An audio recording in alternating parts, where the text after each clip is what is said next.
Assalamualaikum warahmatullahi wabarakatuh. Bismillahirrahmanirrahim. Alhamdulillahirabbil alamin wassalatu wassalamu ala asrofil anbiya'i wal mursalin sayyidina wa maulana Muhammadin wa ala alihi wa sahbihi ajmain. Sahabat-sahabat sekalian yang berbahagia, pada kesempatan ini saya ingin mencoba berbagi pengetahuan maupun pengalaman berkenaan dengan permasalahan harta bersama, ya, ditinjau dari perspektif fikih Indonesia. Adapun yang saya maksud dengan fikih Indonesia itu adalah Undang-Undang Perkawinan Nomor 1 Tahun 1974 dan kompilasi hukum Islam, ya. Jadi apa yang saya sampaikan pada kesempatan ini berdasarkan kepada dua peraturan tersebut. Baik, mari sama-sama kita mulai. Kita awali dulu dengan definisi harta bersama, ya. Jadi untuk memudahkan kita paham, kita harus paham dulu definisi apa itu harta bersama. Di dalam Undang-Undang Perkawinan disebutkan bahwa harta benda yang diperoleh selama perkawinan menjadi harta bersama, ya. Jadi harta benda yang diperoleh selama perkawinan menjadi harta bersama, ya. Ini belum ada pembatasan, ya. Baik, kita lihat ke kompilasi hukum Islam, ya. Harta kekayaan dalam perkawinan atau syirkah. Nah, di sini disebutkan bahwa harta kekayaan dalam perkawinan itu adalah syirkah, ya. Syirkah artinya suami dan istri itu berserikat dalam harta, ya, yang diperoleh baik sendiri-sendiri. Nah, jadi memperoleh harta tersebut bisa sendiri-sendiri. Misalnya suami punya pekerjaan dan penghasilan sendiri, istri juga punya pekerjaan dan penghasilan sendiri, ataupun diperoleh secara bersama-sama antara suami dan istri tersebut, ya. Misalnya suami istri tadi seorang pedagang, ya, mereka pedagang, mereka membuka sebuah toko dan mereka yang menjaga toko itu berdua umpamanya, ya, itu mereka bersama-sama usahanya. Nah, selama dalam ikatan perkawinan berlangsung, ya. Nah, jadi harta kekayaan yang diperoleh itu selama dalam ikatan perkawinan berlangsung, ya, yaitu dimulai sejak akad nikah selesai dilaksanakan sampai dengan putusnya perkawinan tersebut. Putusnya perkawinan itu bisa terjadi karena dua hal, ya. Yang pertama karena adanya kematian, ya, dan juga karena adanya perceraian, ya. Nah, semuanya itu disebut dengan harta bersama, ya. Jadi hartanya itu bisa diperoleh sendiri-sendiri oleh suami istri tadi atau diperolehnya secara bersama-sama, ya, dan diperolehnya itu dalam masa ikatan perkawinan, ya, maka itu semua disebut dengan harta bersama, ya. Hasilnya itu disebut dengan harta bersama, ya. Nah, yang tidak kalah penting adalah tanpa mempersoalkan terdaftar atas nama siapapun, ya. Jadi terserah atas nama siapa terdaftar, ya. Misalnya membeli mobil, ya, kemudian, ya, di dalam BPKB atau di dalam STNK atau di dalam pajak mobil tersebut, ya, mesti tercantum nama, ya, siapa pemilik mobil tersebut, ya. Nah, yang setahu saya tidak pernah ada namanya dua orang di situ, ya, mesti satu orang, ya. Oleh karena itu disepakati, ya, dikomunikasikan dengan baik antara suami dan istri. Nah, ini kira-kira atas nama siapa ini mobil ini, ya. Nah, jadi tidak masalah mau atas nama suami, atas nama istri, gitu, ya. Nah, itu tetap nilainya harta bersama, ya. Tetap nilainya adalah harta bersama, ya. Jadi sangat salah sekali, ya. Sangat salah sekali kalau ada biasanya yang mengatakan penghasilan istri adalah harta istri, sedangkan penghasilan suami adalah milik istri juga. Ya, nah itu keluar dari konsep harta bersama, ya, keluar dari konsep harta bersama, ya. Nah, terkait dengan ini tadi, ya, ada pengalaman kami gitu ya, pengalaman kami, ya, pentingnya komunikasi yang baik antara suami dan istri mengenai mendaftarkan suatu barang itu atas nama siapa, ya. Jadi pernah terjadi, ya, seorang suami mengajukan permohonan cerai talak, ya. Di antara alasannya di situ disebutkan bahwa istrinya ini tidak memberitahu kalau membalik nama tanah itu ke nama istri, ya. Ternyata ini membuat perselisihan dan pertengkaran dalam rumah tangga, ya. Seharusnya tidak seperti itu kalau memahami konsep harta bersama ini, ya. Baik, kita lanjut ke poin berikutnya. Apabila ada harta bersama, tentunya ada juga harta pribadi, ya. Nah, biasanya, ya, sebelum perkawinan berlangsung, ya, itu suami atau istri tadi sudah mempunyai harta sendiri, ya, sudah mempunyai harta sendiri, ya, kebanyakannya seperti itu, ya, sudah mempunyai harta sendiri, ya. Misalnya sebelum menikah dia sudah punya motor, sudah punya mobil, sudah punya rumah, ya. Kemudian bagaimana setelah menikah? Apa itu jadi harta bersama atau itu harta bawaan, harta pribadi, ya? Maka bisa kita katakan bahwa itu adalah harta bawaan, harta pribadi, ya. Harta bawaan dari masing-masing suami dan istri dan harta benda yang diperoleh masing-masing sebagai hadiah atau warisan adalah di bawah penguasaan masing-masing, ya. Jadi ada harta bawaan, ya. Harta bawaan itu sebelum menikah, ya. Kemudian ada juga harta pribadi, ya, yang diperoleh dalam masa pernikahan. Apa itu? Ya, hadiah atau warisan atau hibah, ya. Misalnya warisan, ya. Misalnya ada keluarga dari suami atau istri tadi yang meninggal dunia, ya. Kemudian ketika terjadi pembagian harta warisan, ya, kebetulan suami atau istri tadi menjadi ahli waris, ya, sehingga mendapatkan harta warisan. Nah, harta warisan yang diperoleh suami atau istri tadi di dalam masa perkawinan itu adalah harta pribadi bagi ahli waris tadi, bagi suami atau istri tadi, bukan menjadi harta bersama, ya. Jadi meskipun waktunya, ya, ini pembatasan lagi, ya, meskipun waktunya adalah di masa perkawinan berlangsung, ya, tapi itu karena ada hadiah, warisan atau hibah, ya, itu menjadi hak pribadi masing-masing suami istri tadi, bukan termasuk harta bersama, ya.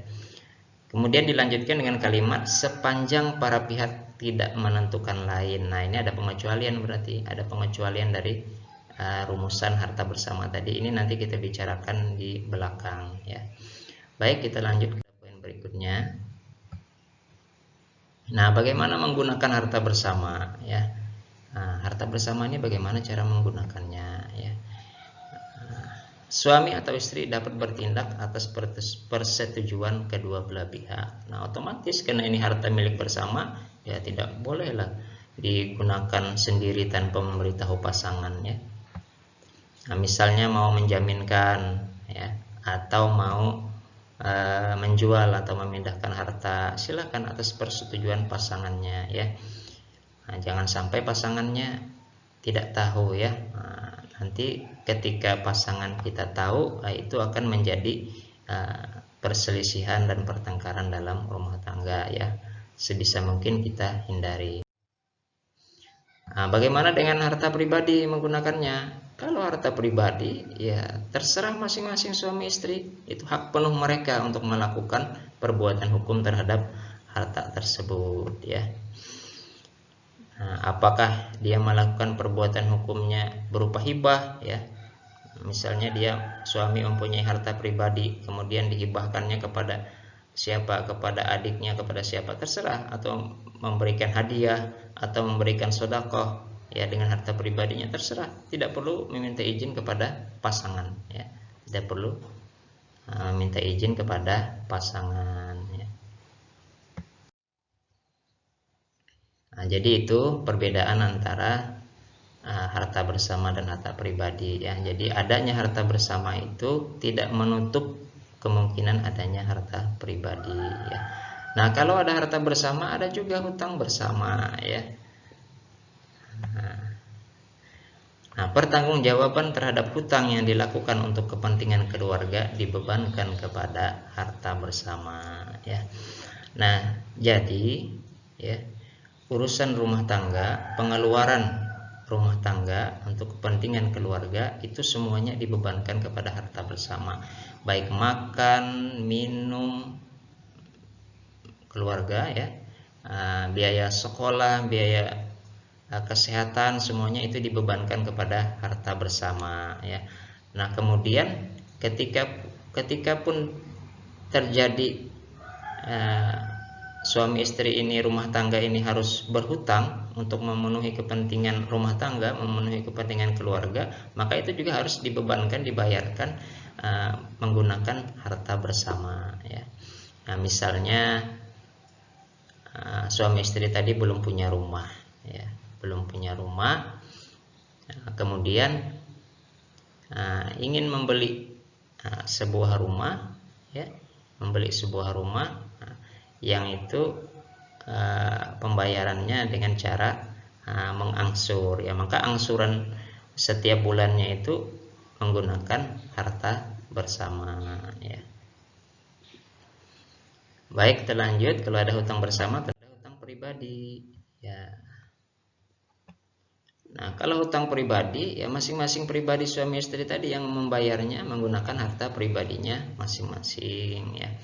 Nah, akan tetapi karena ini masalah hutang ya, sama juga sih masalah pembelian, sama juga sebenarnya. Nah, sebenarnya yang namanya suami istri itu harus ada komunikasi yang baik ya, harus memberitahukan kalau dia mempunyai hutang ya. Kenapa? Karena pernah terjadi juga ya, menjadi sebab alasan perceraian ya, ketika misalnya seorang suami berhutang tanpa sepengetahuan istrinya ya, dan pada suatu saat ya ada pihak penagih hutang datang ke rumah ya, misalnya suaminya belum ada ya, lalu menagih hutang ke istrinya ya, istrinya tidak tahu apa-apa ya, tidak tahu apa-apa kalau suaminya berhutang ya. Kemudian misalnya yang penagih hutang tadi marah-marah ya, istrinya dimarahin ya. Nah, tentunya nanti ketika suaminya datang ke rumah, ini sangat dimungkinkan untuk terjadinya perselisihan dan pertengkaran ya. Oleh karena itu, karena kita sudah menjalin hubungan ya dalam satu ikatan perkawinan dalam rumah tangga, tentunya harus ada saling keterbukaan ya. Ya, harus disampaikan, saya punya hutang seperti ini atau saya mau membeli barang seperti ini, silakan disampaikan kepada pasangan masing-masing. Harus ada keterbukaan dalam rumah tangga ya. Baik, kita berikutnya.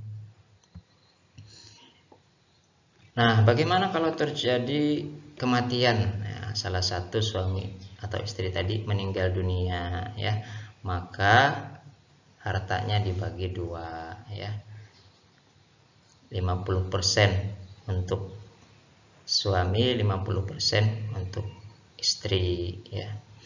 Nah, dan 50% atau separuh harta yang pasangan yang sudah meninggal dunia tadi, maka itu menjadi harta warisan bagi ahli warisnya. Jadi kalau ada orang meninggal ya, salah suami atau istri ya, dibagi dua dulu hartanya ya. Separuh untuk suami, separuh untuk istri ya.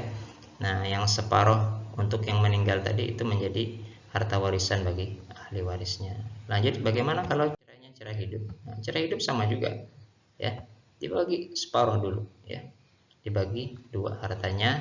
Nah, ini Ada lagi kalimat seperti tadi, sepanjang tidak ditentukan lain dalam perjanjian perkawinan ya.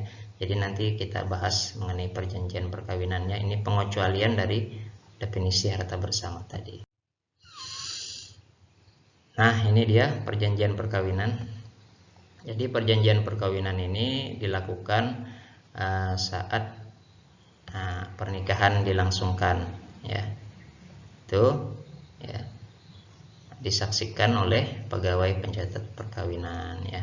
Nah, perjanjian tersebut ya, dapat meliputi percampuran harta pribadi. Nah, seandainya di dalam perjanjian perkawinan ya, ketika akan menikah itu dirumuskan bahwa mencampurkan harta pribadi dalam harta bersama ya, silakan, boleh-boleh saja ya.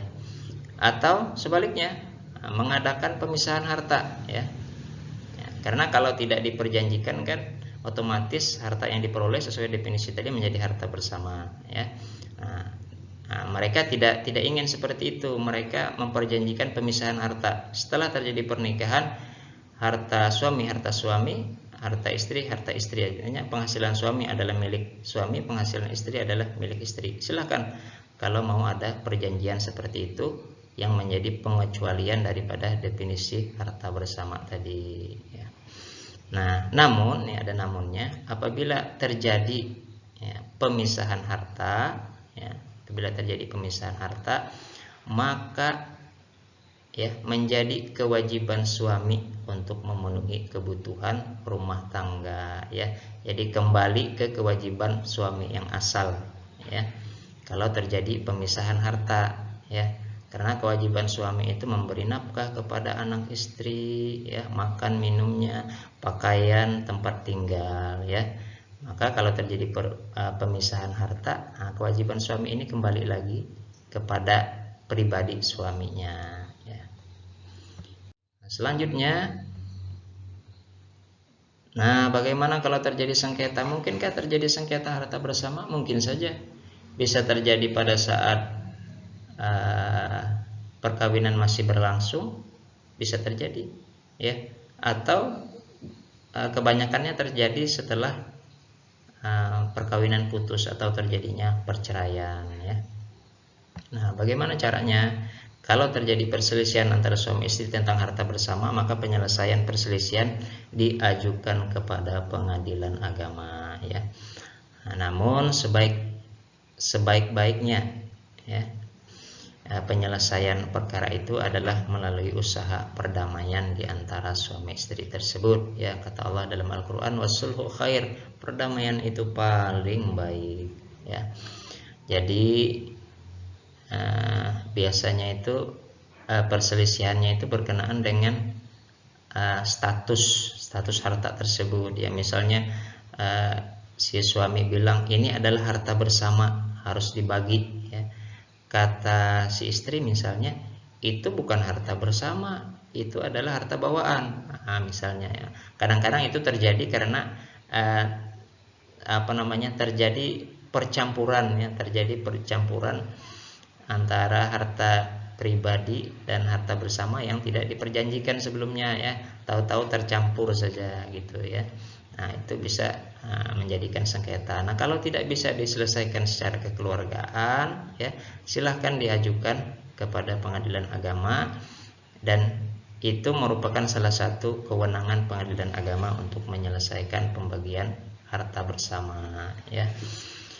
Mungkin itu yang dapat saya sampaikan, semoga bermanfaat ya. Billahi taufik wal hidayah. Wassalamualaikum warahmatullahi wabarakatuh.